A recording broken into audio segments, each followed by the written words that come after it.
Hi viewers, இன்றைக்கி நான் strawberry milk shake பண்ண போகிறேன். அதுக்கு பார்த்திங்கன்னா ஒரு 6 ஸ்ட்ராபெரி எடுத்திருக்கேன், தேன் ஒரு 2 டேபிள் ஸ்பூன் எடுத்திருக்கேன், ஒரு 6 பல் முந்திரி பருப்பு, ஒரு 4 பாதாம் எடுத்திருக்கேன், ஒரு டம்ளர் பால் எடுத்திருக்கேன். இது திக்கான க்ரீமியான பால், ஆரஞ்சு கலர் பால். இது நான் கடையில் வாங்கி ஒரு ஐஸ்கிரீம் ஸ்ட்ராபெரி ஃப்ளேவரில் வச்சுருக்கேன்.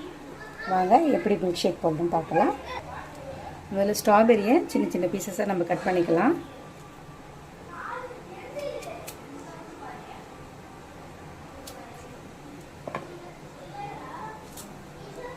இந்த மாதிரி பீசஸ் போட்டுக்கோங்க. இந்த மாதிரி குட்டி குட்டி பீஸாக கட் பண்ணி வச்சுக்கோங்க. ஒரு மிக்ஸி பவுல் எடுத்துக்கோங்க. இதில் நான் கட் பண்ணது ஸ்ட்ராபெரியை போட்டுக்கிறேன். பாதாம் பருப்பு, முந்திரி பருப்பு, ஒரு டம்ளர் பால் ஆட் பண்ணிக்கிறேன்.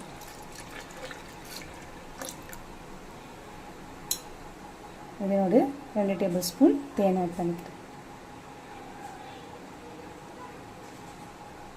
கொஞ்சமாக ஸ்ட்ராபெரி ஃப்ளேவர் ஐஸ்கிரீம் யூஸ் பண்ணிக்கிறேன். இதெல்லாம் சேர்த்து நம்ம இப்போ அரைச்சிட்டு வந்துடலாம். சில அரைச்சிட்டு வந்தாச்சு. நம்ம இது ஒரு கிளாஸில் ட்ரான்ஸ்ஃபர் பண்ணிக்கலாம்.